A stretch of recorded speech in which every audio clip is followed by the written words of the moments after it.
केदारनाथ। हाँ जी, आप सही सुन रहे हैं। अगर आप केदारनाथ के बारे में कुछ भी सर्च कर रहे हैं, जैसे कि केदारनाथ कैसे जाएं, टोटल कितना खर्चा आएगा, केदारनाथ की मिस्ट्री, वहाँ की शिवलिंग के बारे में, या और कुछ भी, तो आप प्लीज़ मेरा वीडियो बिल्कुल भी स्किप मत कीजिएगा, क्योंकि आपको आपके सारे सवालों के जवाब यहीं मिलेंगे।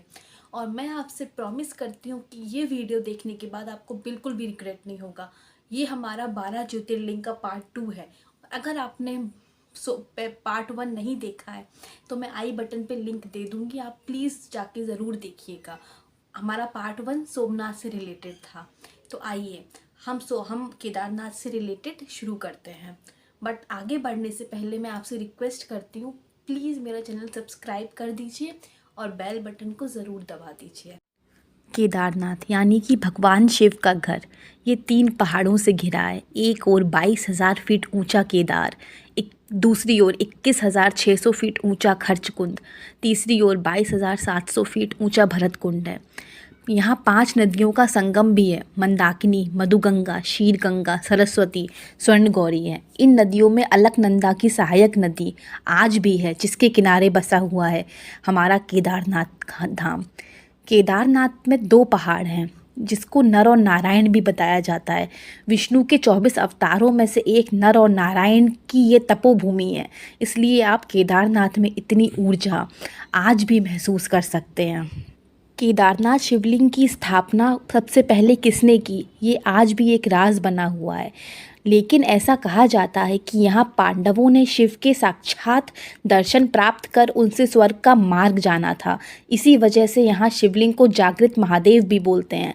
उसके बाद आदि शंकराचार्य ने इस मंदिर का जीर्णोद्धार कराया। यहाँ शंकराचार्य जी की समाधि आज भी मिलती है।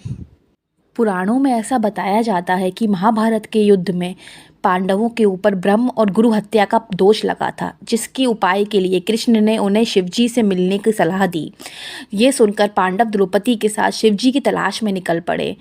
इसी प्रकार हिमालय तक जहाँ पहुँचे, जहाँ शिवजी ने उन्हें देखकर बैल का रूप धारण कर लिया और बैल ने चट्टानों में अपना सिर छुपा लिया एंड भीम ने उसकी पूंछ पकड़कर खींचा तो शिवजी प्रकट हुए, जिसके प्रमाण कूल्हे के रूप में शिवलिंग यहाँ मिलता है।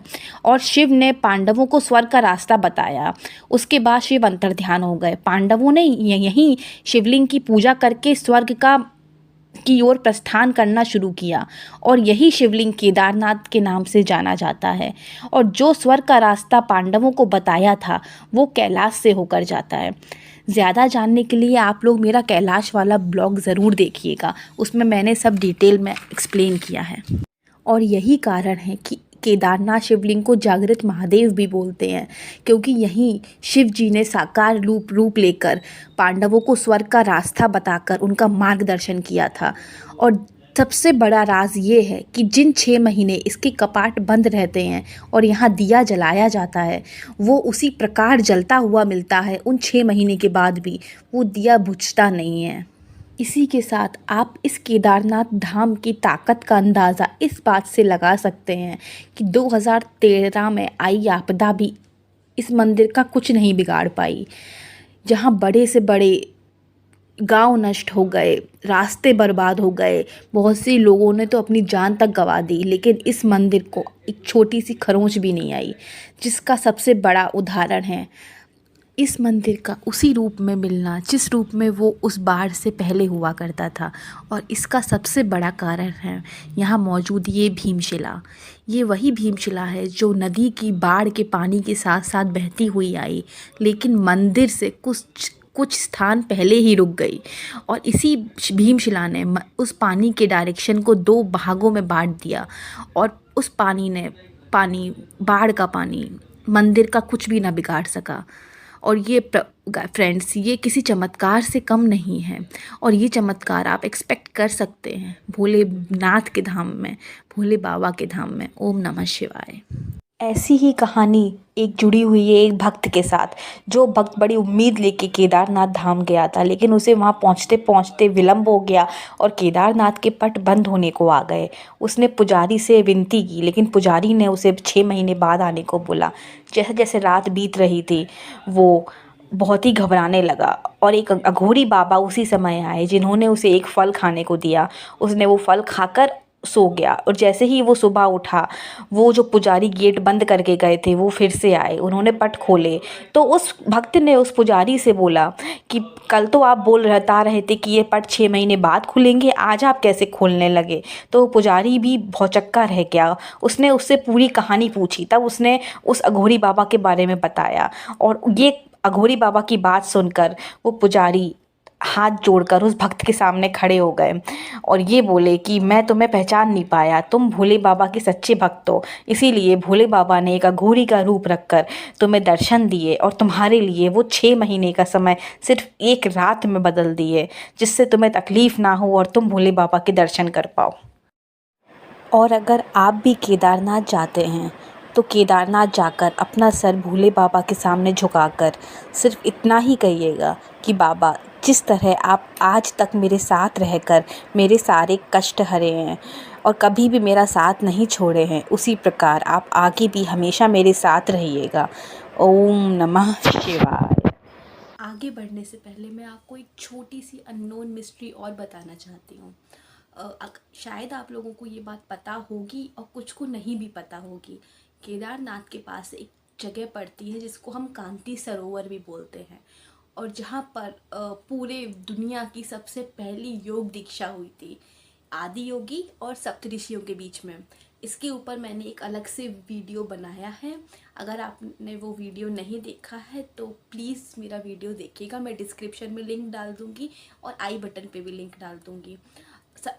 और जब भी आप केदारनाथ जाएंगे आप कांति सरोवर ज़रूर जाइएगा, क्योंकि आप वहाँ पर वो एनर्जी फील कर पाएंगे, क्योंकि वही वो जगह है जहाँ पे आदि योगी ने सप्तऋषियों को दीक्षा दी थी। केदारनाथ जाना चाहते हैं तो केदारनाथ की यात्रा शुरू करने के पहले आपको हरिद्वार जाना पड़ेगा। हरिद्वार से आप चाहे तो प्राइवेट टैक्सी भी ले सकते हैं या सरकारी बस भी ले सकते हैं, बट केदारनाथ जाने से पहले आप एक दिन हरिद्वार में ज़रूर रुकिएगा और वहाँ गंगा स्नान करके गंगा आरती ज़रूर देखिएगा। वो आपकी ऊर्जा को एक लेवल अप कर देगा केदारनाथ पहुँचने से पहले।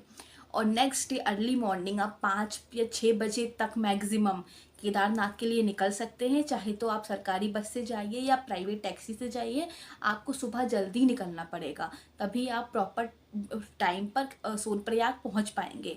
अगर आप बाई बस जा रहे हैं तो आप सोनप्रयाग में उतर के या तो सोनप्रयाग में सेम नाइट रुकिए या गौरीकुंड में भी आप रुक सकते हैं। बट अगर आप प्राइवेट टैक्सी से जा रहे हैं तो आपको सोनप्रयाग पार्किंग में अपनी टैक्सी, अपनी कार को स्टैंड कराना पड़ेगा, उसके बाद ही आप आगे जा सकते हैं। और नेक्स्ट डे अर्ली मॉर्निंग आप गौरीकुंड से केदारनाथ का ट्रैक पैदल स्टार्ट कर सकते हैं। वैसे तो ट्रैक 16 किलोमीटर का है, बट एक्चुअल में जो आपको गौरीकुंड से मंदिर तक का डिस्टेंस पड़ेगा वो अराउंड 21 से 22 किलोमीटर पड़ेगा। और आप ट्राई कीजिएगा कि आप ट्रैक पैदल करें, आप घोड़े खच्चरों की मदद से बिल्कुल भी ना करें। और अगर आप बिल्कुल भी समर्थ नहीं है पैदल से तो आप हेलीपैड सर्विसेज पहले से बुक करा के रखें, क्योंकि आप वहाँ जाके देखेंगे कि वहाँ पे खच्चरों के ऊपर इतना लोड वो वहाँ लोग डाल देते हैं सिर्फ छोटी सी इनकम के लिए, जो बिल्कुल भी ठीक बात नहीं है। और वहाँ पे और जब आप केदारनाथ पहुँच जाएंगे तो वहाँ पे आप एक नाइट ज़रूर रुकिएगा। अगर आप रुकेंगे नहीं, आप वहाँ की शाम की आरती नहीं देखेंगे, आप बिल्कुल सुबह 5 बजे उठकर बाहर निकलिएगा। आप उन पहाड़ों को, जो केदारनाथ के पीछे पहाड़ हैं, आप उनको ज़रूर देखिएगा। आप वहाँ पे रुक के शंकराचार्य जी की समाधि देख सकते हैं। वहाँ पे आप कांति सरोवर तक ट्रैक कर सकते हैं, आप वासुकी ताल तक ट्रैक कर सकते हैं, भैरव बाबा तक आप जा सकते हैं। और अर्ली मॉर्निंग शिव जी के दर्शन ज़रूर कीजिएगा। और वहाँ एक स्पेशल आरती होती है। बाइलक जब हम केदारनाथ गए थे तो हमें वहाँ गुरुजी मिल गए थे। उन गुरुजी ने हमें हमारी रुकने में बहुत हेल्प की, हमारी स्पेशल आरती में भी बहुत हेल्प की। और मैं उनका नंबर डिस्क्रिप्शन में डाल दूँगी, आप चेक कर लीजिएगा। और अगर आप केदारनाथ जा रहे हैं तो आप उनसे कॉन्टैक्ट कर सकते हैं, वो आपकी हर चीज़ में हेल्प करेंगे, आपको बिल्कुल भी परेशानी नहीं होने देंगे। तो आप उस दिन आप वहाँ रुक रहे हैं, उस दिन रुक के नेक्स्ट डे मॉर्निंग आप भोले बाबा की आरती देखिए। आरती देख के आप चाहे तो उसी दिन वापस आ सकते हैं, या आप एक दिन रुक के वासुकी ताल कांति सरोवर का ट्रैक भी कर सकते हैं। और वहाँ से वापस आते समय आप चाहे तो उस दिन गौरीकुंड में रुकिए या सोनप्रयाग में रुकिए, आप कहीं भी रुक सकते हैं और आपको बहुत ही चीप होटल वहाँ सस्ते सस्ते होटल वहाँ मिल जाएंगे। और नेक्स्ट डे मॉर्निंग आपको सोनप्रयाग से हरिद्वार के लिए बस मिल जाएगी। अगर आप खुद की कार से आए हैं तो आप पार्किंग से अपनी कार लेकर आप वापस भी जा सकते हैं। और हाँ फ्रेंड्स, एक की पॉइंट है जो मैं आपको बताना चाहती हूँ, आप केदारनाथ से जब भी लौटते हैं तो आप त्रियुगी नारायण ज़रूर जाएं। त्रियुगी नारायण एक ऐसा प्लेस है जहाँ शिव और पार्वती का विवाह हुआ था, तो आप वहाँ प्लीज़ ज़रूर जाइएगा। और अगर आप चाहते हैं मैं त्रियोगी नारायण के ऊपर एक वीडियो बनाऊं तो प्लीज़ कमेंट सेक्शन में बताइएगा, मैं ज़रूर बनाऊंगी।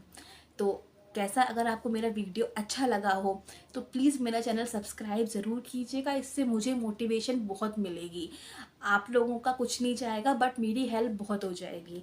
तो प्लीज़ फ्रेंड्स मेरा चैनल सब्सक्राइब कीजिए और बेल बटन को ज़रूर दबाइए। धन्यवाद।